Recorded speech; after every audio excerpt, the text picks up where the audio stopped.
Azure Machine Learning is a managed cloud platform for the end-to-end ML lifecycle, and its architecture has 5 layers you need to know cold for the AI-300. Follow the diagram on screen from top to bottom.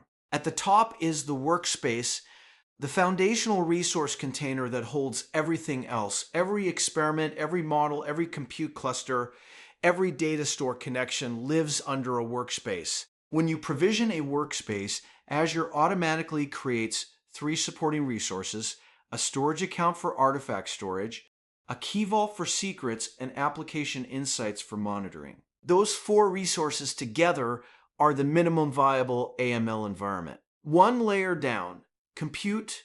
AML gives you 4 compute types. Compute instances are individual VMs for interactive notebook development. Think of them as your developer workstation in the cloud. Compute clusters are auto-scaling clusters for training jobs.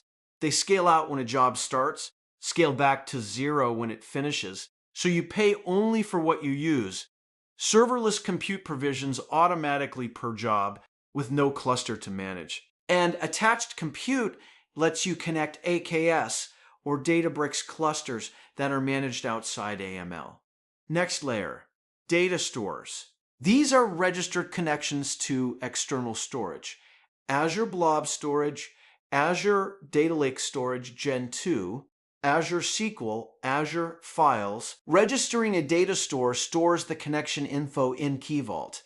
Your training scripts access data through the data store abstraction without ever handling raw credentials.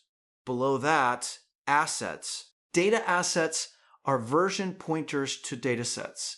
Environments are version Docker image specifications, the exact Python packages and dependencies for a training job. Models are version model artifacts registered after training. Components are reusable, version pipeline steps. Every asset is versioned, every version is tracked. That repeatability is the core value of the platform. At the bottom, registries.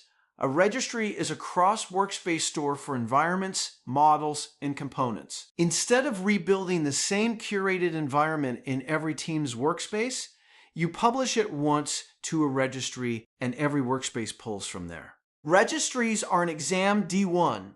2-topic, know when to use a workspace asset versus a registry asset. When you create an Azure Machine Learning workspace, you don't just create one resource, Azure creates 4.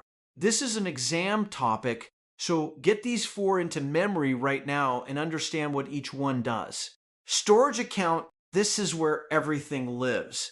Your training datasets, your model artifacts, job outputs, logs. And snapshots, when a training job runs on a compute cluster, inputs and outputs flow through the default data store, which is backed by this storage account. If you ever see a job fail with a storage access error, come here first. Key Vault, and this is critical for security questions on the exam.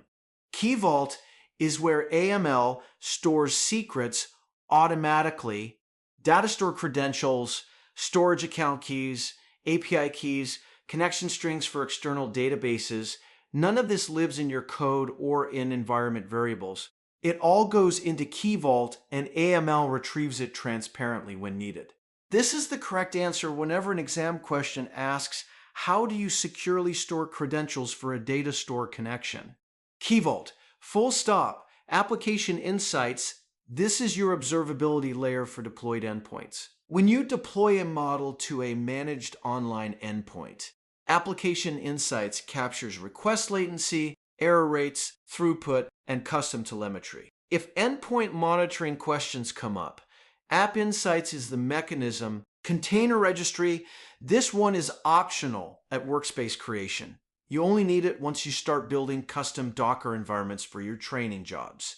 The moment you create a custom environment that uses a Docker image, Azure ML will push and pull from this container registry. If you try to create a custom environment without a container registry attached to the workspace, the operation fails. Exam warning, all 4 supporting resources are linked to the workspace. If you delete the storage account, the workspace breaks. If you delete the Key Vault, every data store credential becomes inaccessible. Delete the workspace cleanly through the portal or CLI. Never delete the supporting resources independently. You'll interact with Azure Machine Learning through 3 interfaces, and knowing when to use each one is itself an exam topic. Let's walk through them. First, Azure ML Studio at ml.azure.com, the web UI. This is where data scientists spend most of their time, browsing experiments, comparing runs, viewing model registries, and monitoring endpoints. The left navigation tells you everything that's in a workspace: assets, data, environments, models, components, jobs, training runs, pipelines, endpoints, compute, and registries. For the exam, know that Studio is primarily a visibility and management interface, not a production automation tool. You wouldn't run CI/CD through Studio. Second, the Azure CLI with the ML extension AZML. This is the preferred interface for MLOps engineers and CI/CD pipelines. Everything you can do in Studio, you can do with AZML, and you can script it. Job submission, compute creation, model registration, endpoint deployment. All scriptable, all compatible with GitHub Actions or Azure DevOps. When an exam question says, how would you automate this in a CI/CD pipeline? The answer involves AZML commands or YAML specifications. Third, the Python SDK v2, package name Azure ANL. This is the Pythonic interface that data scientists use in notebooks.